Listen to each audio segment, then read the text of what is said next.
will be doing something special with you in a slightly different sort of way. And I'm sure you'd love it. Come chat with Mabel. Come chat with Mabel. Hi, I'm Mabel, and of course you're very welcome to Chat with Mabel. Talk about ambition, determination. A man that went to conquer the rest of the world in the name of boxing. But I will only introduce him after I take a break. I'll be right back, don't go away. Come chat with Mabel. She wants to talk to you. Come chat with Mabel.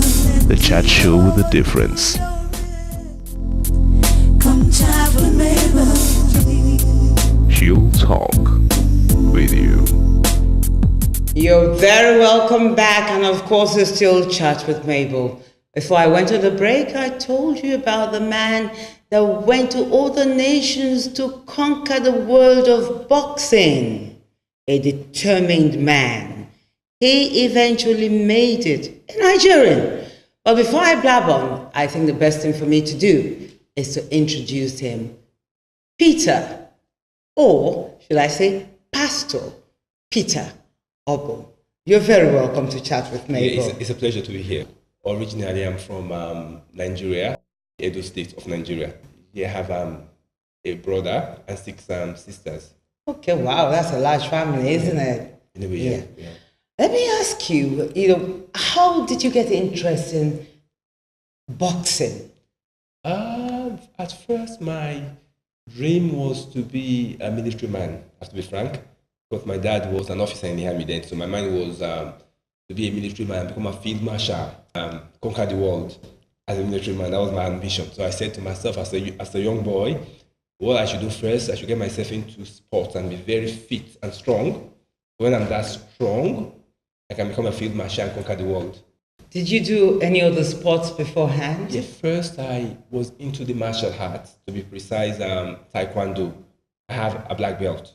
When I went to Italy, so then I met an Italian trainer. They gave me a place to stay with a gym. So I told him that I'm a boxer.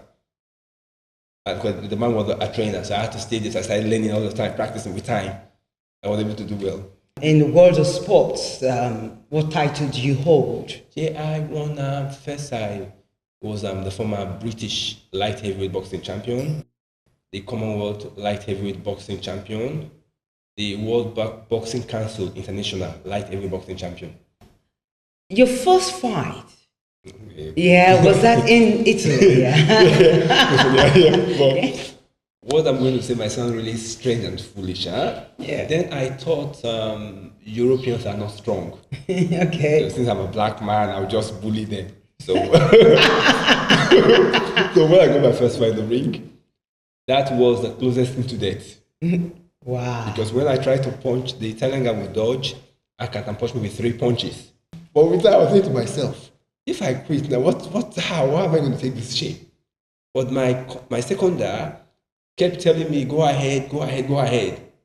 Then I discovered the boxing sport is not a joke. To them, it's a business. I was able to survive the 3-round fights. So later they said the fight is a draw. They said parita. Because my manager then was a commissioner in Italy.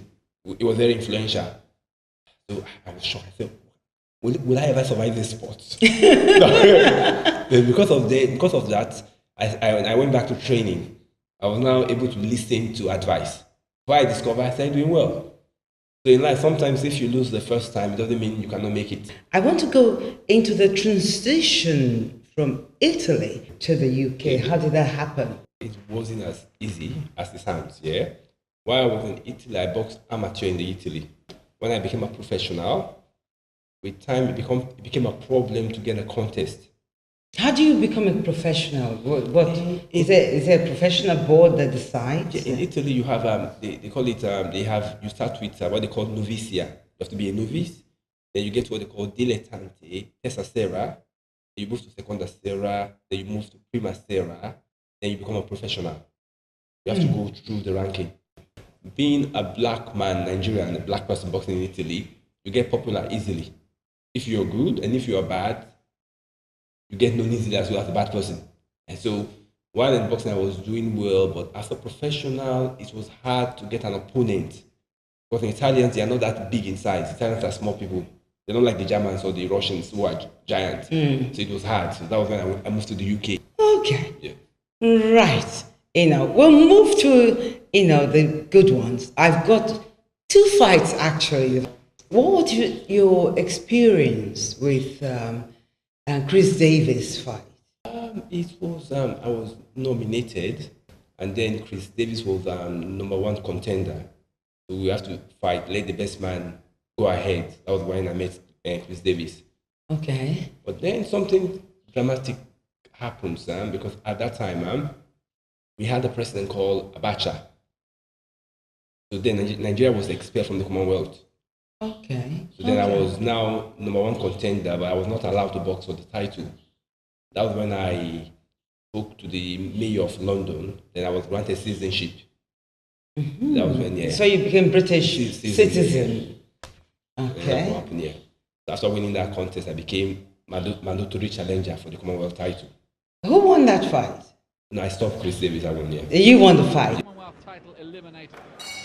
And a great left uppercut too from Oboh with his back to the ropes. Chris Davis who goes down and it's waved off. That's enough. Wow, wow, wow, wow. That was a good fight. If I may ask, where did you get it from? I have been following you, but this one particular fight, to be honest with you, they won with a Norwegian. Oh, that was with Clemenson, I remember. Yeah, Ole Clemenson. Yeah. Yes, because I actually remember very well that people were actually betting on that, and they actually thought you were going to lose that fight, I don't know whether to see the fight first. I think let's see the fight first. Seconds out, round 1.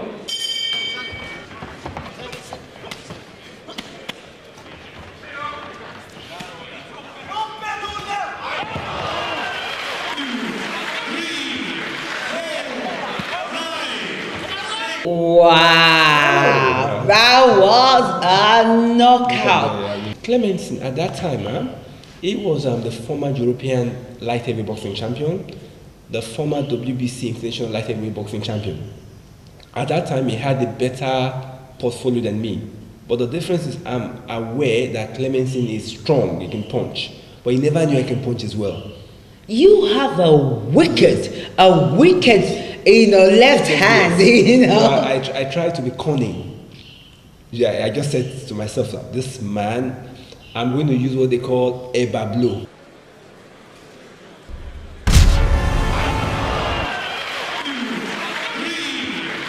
After that fight. I said, I'm close to the promised land. Because I know for sure any journey without a destination is not a journey. I said, no, in this sport, I have to become a champion. So when I stopped Clemenson, then my journey was not that far anymore. That was a big change. There was a newspaper, a big, huge newspaper article. In Norway. In Norway. I got on the front page. On the front page, now how you knocked him out, Because in sport, there's what they call a winning spirit. And confidence matters a lot. Yeah. And after beating Clemenson, confidence. There's a psyche, the confidence. Yeah. Okay. You're going to come back on Chat with Mabel, and I want to discuss, actually I think it's very, very important, the politics, in sports, not just, boxing, because you are an analyst, actually even in Nigeria, you get invited to a lot of sports shows to analyze. I've been chatting with Peter Oboh, and it's wonderful, chatting with him, but of course he's going to come back to chat with Mabel, and we're going to talk about the politics in sports, not just in boxing. See you same time next week.